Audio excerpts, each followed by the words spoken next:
Greetings everybody, my name is Adam and welcome back to Minetopia. Today we are at the bee farm.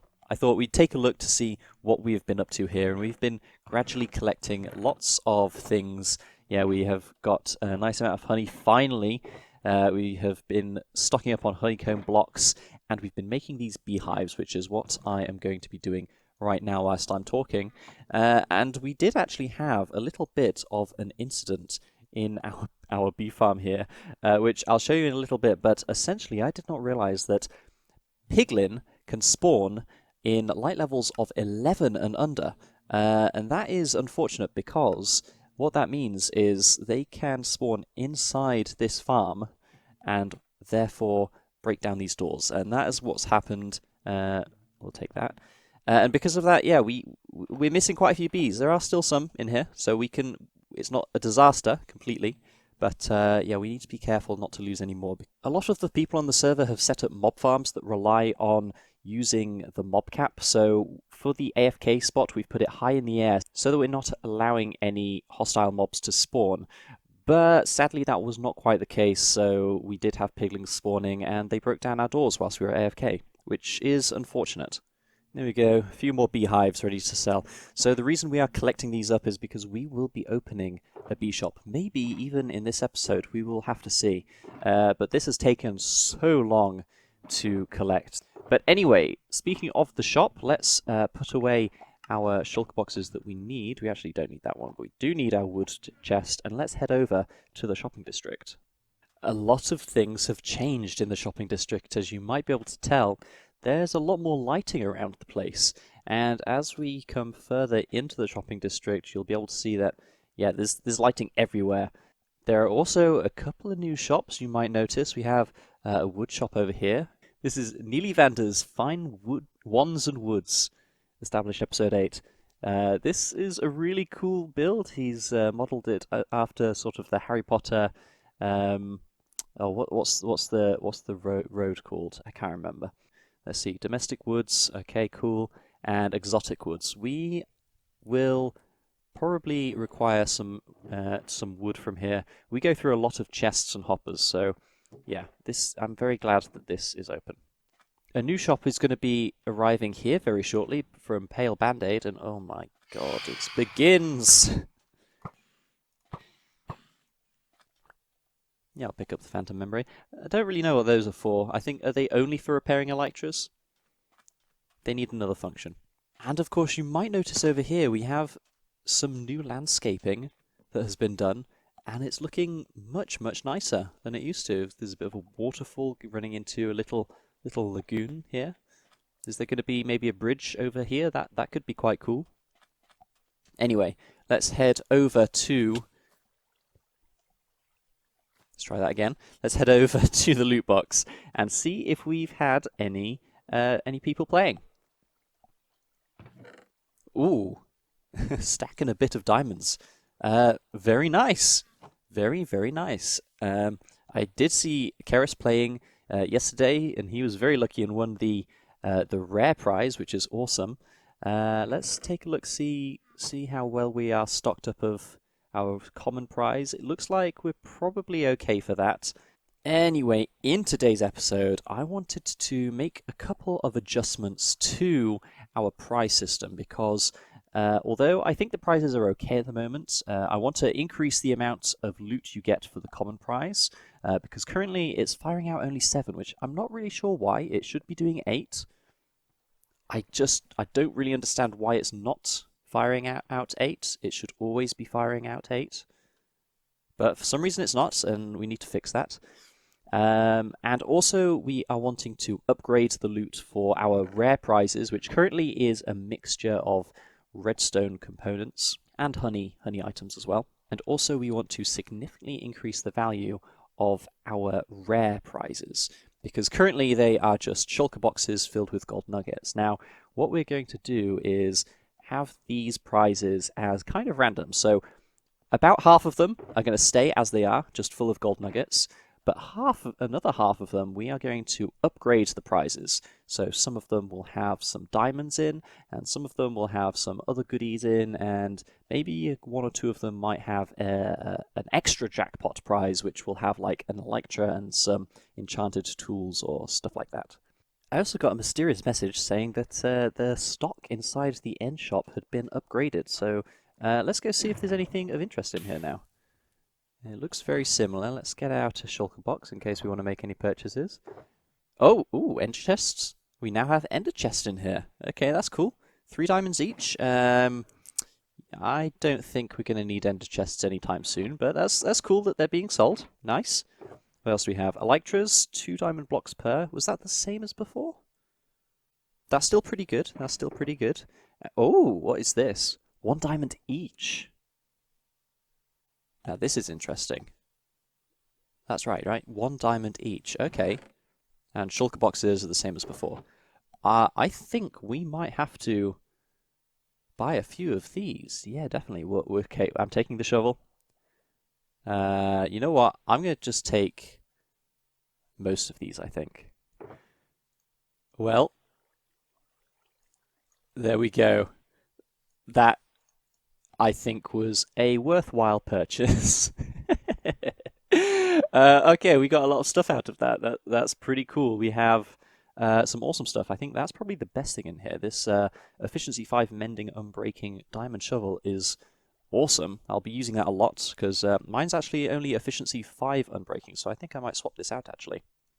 We don't have Mending on our shovel just yet. Now we have Mending on everything that I use currently.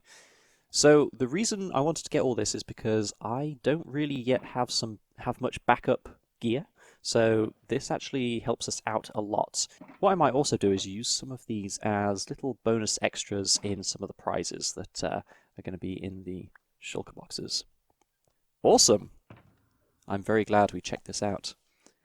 You'll notice we also left the diamond chest plates because, personally, I never use them. Although, thorns. Do I want thorns? I might want thorns. You know what? I'm taking the thorns one. Also, just across from it, we have a new shop, which is looks like an ice shop with a little polar bear. Is he named? Oh, we need to give him a name. He needs a name. He needs a name. Anyway, this is pretty cool. It looks like we have packed ice, nice, snow blocks, and end rods. But actually, I have been collecting loads of packed ice already, mostly for water streams, and so yeah, I already have a couple of double chests full of packed ice and also blue ice. So we probably won't need that right now, but if we run out, we'll definitely be back here because that saves us a lot of time. We have a lot to do in this episode today, so before we do anything else, let's fix up this. So one thing I'm going to do is I'm going to change this by putting a observer up there. I'm going to change this to 4 ticks. I can't actually see. Let's go up here. This on 4 ticks, and then we want to make sure that this repeater here is on 2 ticks. How should I fall off then? Yes, it is. Okay, good. So now this will activate twice, which is perfect. And we will also adjust this so that, let's see. I'm going to take out these 2 hoppers here. So this change will mean that every time someone wins, they will now win 1, 2, 3, 4, 5, 6, 12 blocks of iron. That's, I think, a pretty good prize. I think that's good. In theory, I don't know, they might only win 10 blocks. It'll be somewhere between 10 and 12 blocks. This means that, in theory, this should be always worth playing if you need iron, because you should, in theory, be able to get more iron from this than if you buy at the shop. But obviously, it takes a long time to play here, so if you have time and you want to try and win some prizes, play here. If not, just go to the shop and buy in bulk.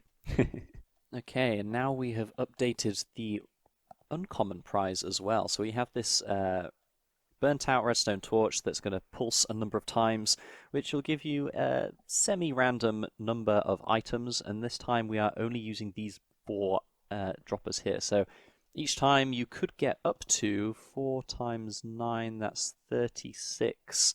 36 items, and they will be completely random, and it's going to be a mix of honey things, redstone things, yeah, just like that. And also there's going to be a few enchanted books in there and some random enchanted tools. None of it is going to be amazing, but some of it is decent. Yeah. So you could get 36 blocks of redstone or 36 blocks of honey, or you might just get one of everything and fill up your inventory. Yeah. So now it's time to reveal the big change, which is what is going in all of these yellow shulker boxes. These are the rare prizes, which currently, if you've been playing, if you've won any, they have just been 2 shulker boxes full of golden nuggets, which the gold nuggets were going to be golden ingots, but I didn't have enough gold. So really the prize has been getting 2 shulker boxes, which I think is not bad, but it is time to increase that significantly. So this time, when you win this prize, you will only be getting 1 shulker box. That's right, only 1. But there is a 50% chance of getting one of these ones. So there is 8 shulker boxes here that I have filled up. There is 6 in here. So actually, you've got better chances of winning these better ones. And let's see what's inside each of these. First of all, we've got lots of gold. So we've got some gold blocks in there. Collected up a lot more gold so that we could fill up a really good one here. You can win some emerald ore. A lot of blocks of irons. You could win a diamond block with some blaze rods. Some ancient debris. A lot of lapis. Some end crystals and obsidian. And an elytra with some totems of undying. So I think these are much better prizes for the rare winnings. So now that we've updated the prizes, I think hopefully that will encourage more people to come play, because they can win a lot of things now. It's getting exciting. Go away, skeletons. The next thing to do is to, of course, settle our debt with Pixie and Lynxie for building our amazing loot box. And, of course, coming up with the name. I think that was maybe Lynxie's idea? I'm not sure. But anyway, we've given them a little box here with our payment. The slot machine looks awesome. Thank you. No, I'm just kidding. We're going to give them some diamonds. I hope this is enough for them. Let's make a nice little pattern for them. So thank you. Thank you, Lynxie. Thank you, Pixie. You've done an awesome job. I hope this is payment enough. If not, I'm going to have to go mining. Anyway, it is time to move on to the next project for today's episode, which is all to do with this little room behind my portal. Now, apparently this has been used by some squid? I don't know, but either way, they seem to have abandoned it now, so I have decided to utilize this space to put in a few redstone things. I've started planning out the redstone mechanics down here. And we're going to basically make some dispensing systems that are going to allow us to easily top up on food, arrows, these firework rockets, and of course ender pearls as well, because we run out of them very quickly, and it's annoying to have to go fly down into the storage system just to top up every single time. So let's get started. I think I should have everything in my inventory ready to go, so let's see what we can do. Okay, first things first, we're going to want a observer facing this way. Then we want redstone dust on top of here with a sticky piston facing this way. Redstone block here, and then a repeater right there. On top of this block, we want a redstone torch, and then we also want redstone torches there and there. On top of this block, we're going to put redstone. And we're also going to want a target block here, redstone dust here, and another repeater facing that way. Now we can take our droppers and go 2 facing upwards. And then 1 facing towards us, like that. Finally, we want 2 hoppers there and there. And we want a blackstone pressure plate right here as well.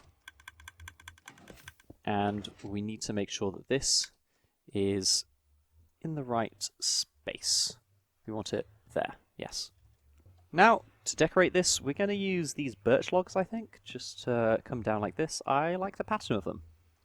Easy peasy. Okay, so now hopefully if we put in, let's put in some food, we can top it up by throwing it onto this pressure plate, and if we need more, we just stand on the pressure plate and it should dispense us a bunch of food. So now I need to just repeat that for the other 3 sections. Shouldn't be too difficult. And with the power of YouTube magic, we have all 4 sections done. And I actually did a little short redesign. I put a, what's this called, target block just here, just to make sure the redstone was not pointing in here. I needed that for tileability reasons, otherwise we would not have been able to put these 2 so close.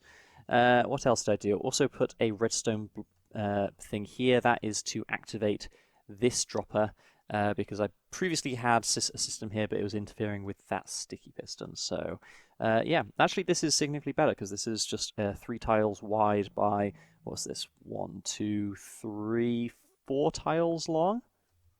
5, I guess, if you include this. So yeah, it's pretty compact. I'm pretty happy with it, and it works great. So now all we need to do is label these. I've brought some item frames with me. So there, and there, I think. And we'll put this back as well. And then, yeah, it's ready to go. Then we need to just fill them up. So I think most common, we're going to need ender pearls. So I'm going to put the ender pearl there, and rockets. And rockets I'm going to put there as well. What else are we going to need? We're also going to... We're going to have to deal with that, so that's for sure. Okay. Might have to think of a way to fix that. Also, whilst I'm getting all of the stuff to fill up our new dispensers, I wanted to show you this. I've been playing around with the statues to try and have a better way of displaying what's in our chests, because it's really annoying when we're trying to go for this middle chest and we keep right-clicking on the item instead. So it's nice to be able to just click right in the middle. Although there is the downside of, if I click just off to the side, I pick up the item instead because the hitbox is actually there. Can I show the hitbox? No, that doesn't work because it's invisible. So I'm not sure yet. What do you think? Any ideas? Anyway, let's get back to filling things up. I've gone with some glass planes. Hopefully this will stop the zombie pigmen from pathfinding over the pressure plates, so that should stop them, but obviously we can still walk over them, which is great. I filled up all of them apart from the arrows, as we don't really need arrows right now since we have infinity, but I'm tempted to swap out our infinity bow for a mending bow in the future, so that's why I put that in there for now. But anyway, let's get some ender pearls. That's working nicely. Perfect. And let's get ourselves some rockets. We want quite a few of these. And let's get ourselves some chorus fruit as well. Perfect. I'm quite happy with this setup. I think there is something that could be changed regarding this. This setup is... Oh, that's why. Okay. Interesting. That fix was actually pretty easy. All I need to do is add a bit of a loop round to that redstone dust there, which is powering that lower dropper. So yeah, this should all work now absolutely perfectly. Let's test it out with what do we still need? Let's top up on fireworks. So hopefully we can just stand on here, and there we go. Obviously it'll always give us a little bit more because there's a delay on the pressure plate. But yeah, we'll get used to it, and now we have an easy way of topping up our most often used resources. And for our final task today, we're going to need to, not fall in here, we're going to need to do some shopping. Let's try and work our way out of here first. First stop, we want to buy some nether quartz, we need some glowstone, we need some glass, and last but not least, we need some coal. We have 2 stacks of this, and 2 stacks of this. And let's get a stack of white as well.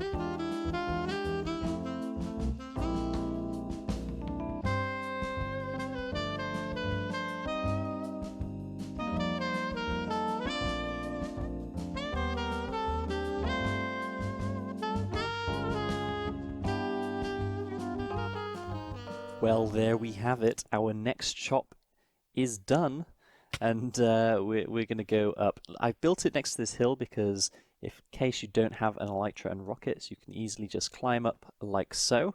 As far as I'm aware, I don't think mobs will actually do that, so I think it's pretty much mob-proof. There's hidden lighting all in the roof here, and there's a daylight center, which means, you know, as bees are daytime creatures, our shop is closed during the night. So if you can't get in, you need to sleep. You can always get out though, so you're never trapped. Anyway, we are going to fill this up with our honey blocks, with our beehives, and with our honeycombs. And I've already worked out the prices for these. We are going to have 1 diamond per 32 for these honeycombs, because they are probably the easiest to make, but they still take quite a while to collect all the materials to do so. And for the rest of these, we're doing 1 diamond per 16, because these take a long time to create. The beehives obviously cost wood, and the honey blocks, actually to make a stack of honey blocks, you need, let me think, 16 stacks of honey bottles, which takes a long time to collect. Eventually I'll be increasing the capacity of our bee farm, but especially since our bees escaped at the start of this episode, it might not be for a while just yet. But once we can do that, we can lower our prices, and hopefully people buy more from us. There we go, we have beehives, we have honeycombs, and we have honey blocks, all ready to sell. And there we go, I do declare this bee shop open. Hooray! But I'm afraid that is all we have time for this episode. It has been a busy one, and I cannot wait for the next one. So I will see you in the next episode. See you later.